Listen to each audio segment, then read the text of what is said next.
Under normal circumstances, I would consider it odd that a person so intent on their own death would bother to write a note.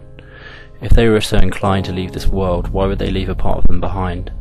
One might say the answer is when they disappear, and should things ever change, there is some small record of the way things used to be for whoever is interested. But this is hypocrisy.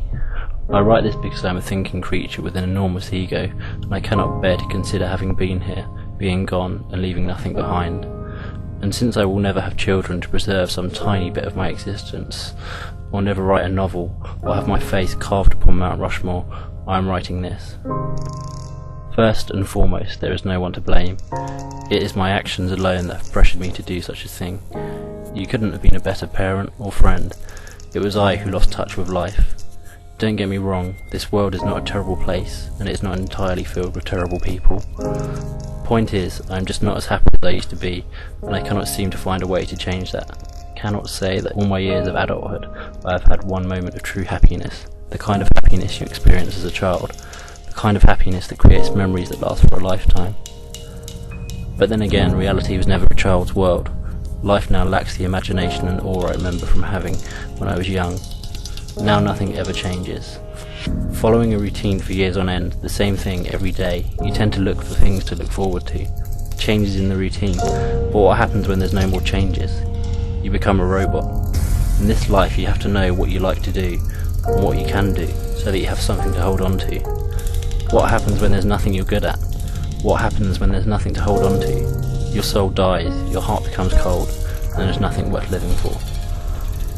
I've dug myself way too deep for recovery. I mentally and physically can't handle it anymore.